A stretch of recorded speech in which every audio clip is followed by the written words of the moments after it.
What's up? How y'all doing out there? Y'all know what time it is. Your boy Easy Work Boxing. Ready to hit you everywhere but under your feet with this one, nigga. Everywhere but under your feet. Please like, comment, and subscribe to the channel where we just deliver the truth, in my opinion. And I don't mean it's always right, but it's my opinion. Boots. Reporter came out, and asked him a question, about him and Terence Crawford having similarities, switching from orthodox to southpaw and things of that nature. And I got to make my comments about it. Boots saying that he's a good fighter, but I'm better. In which he's supposed to say that. You should never discredit yourself for no man. Especially in a sport where you could get killed at, or a sport that you're trying to climb to and be the top dog at. So what I'm saying, I respect him saying that. But I got to go in on it and let y'all know something. And it's a lot of fans out there, and like I just brought up the fact of the internet access, you see things, and a lot of y'all just start watching boxing. So when you look at Boots, you say, oh my God, Boots is hell for 147. He will beat the hell out of Terence Crawford. He will beat the hell out of Errol Spence, Keith Thurman, and the list goes on for y'all. Boots is a tremendous fighter. Even though I feel he's a weight bully, I think Boots is really supposed to be at 160. But he chooses to fight at 147, because most fighters start at a lower weight class, to define themselves and make a name for themselves. Which is why Boots is rushing the fact that he deserves a fight at 147, even though you look at his resume makes you wonder how he even ranked for a mandatory. And that's just being real. But when it comes to him being a better fighter, or him, the similarities of him being a better fighter than Terence Crawford. When you see it and you see him fighting the competition that he fights, like I tell a lot of people, half of Boots' resume is fighters that he's supposed to fight, even up until, I'll say, 24-0. Half of them fighters he was supposed to be. When you see Boots doing what he's doing against those fighters, he's supposed to do that against those fighters, because those fighters are not on Boots' level. I watched his father today, Bozy, if I'm not mistaken, Ennis, talk about his son, and he was saying that his son been boxing. He was punching bags and stuff. Punching since he was a little boy watching him. He also said that he trains his son on being a southpaw, and Crawford, I guess he was saying, is like one-dimensional as a southpaw. He doesn't do as well as his son as a southpaw. Now, back to what I was saying, of course, he's going to look good, and he's going to look like he's the truth, and like he's the best thing since sliced bread, since he switches from southpaw and the orthodox, and he fights these low caliber opponents. Y'all not understanding it. The reason that Boots looks so good is because he's fighting guys that he's supposed to beat. The resume matters. Experience matters.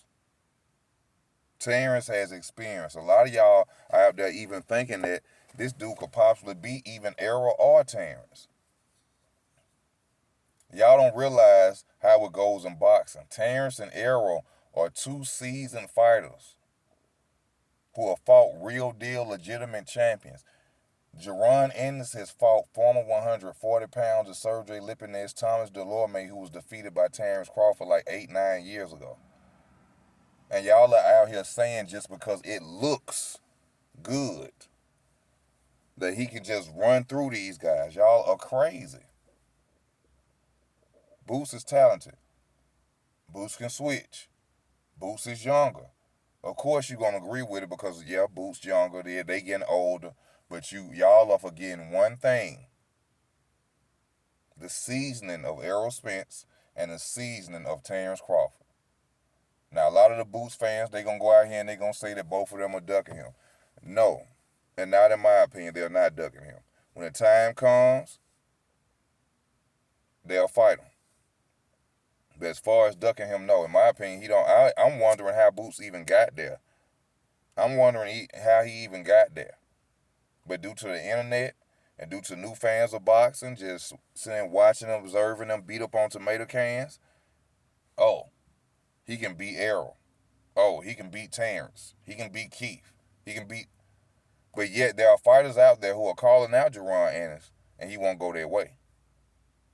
He didn't mention Virgil Ortiz's name, even though they said they would fight Virgil Ortiz now, but they have never called out Virgil Ortiz. I say he's supposed to call out Conor Benn. Conor Benn was hot, but thank God he didn't, because Conor Benn is using steroids. So it's good he didn't go after Conor Benn. But for y'all to sit up here and just give this dude more credit than y'all give two champions, it's the most disrespectful thing I have seen in a long time in boxing. Edgar Berlanga, he's another one. Seen him around rappers, talked about he is big fighter, this and that. When it's time for him to step up, like you seen, he losing the fights that he's supposed to win.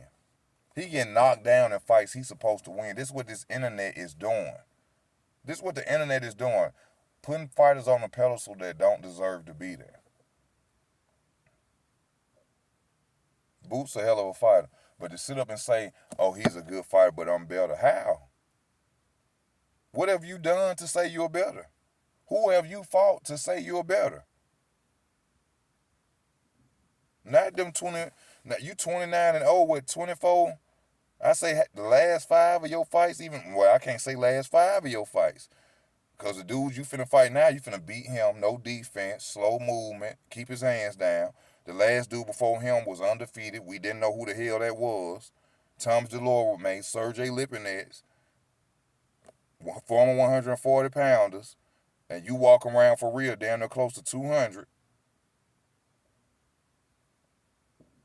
So, I just keep it a buck, man. Nothing against the dude, but y'all be giving dude too much credit. He ain't got no seasoning to say he could go out. He a better fighter than Terence Crawford. He'll beat Errol Spence. This was the dude who got beat by Gary Antoine Russell, right? Gary Antoine Russell, right? In which I say all them Russells are limited in my mind. All the Russells are limited. Same fighting style. None of them different, nothing. And not saying it ain't got them where they need to be. They still did they father did a great job with them, but to me they're limited.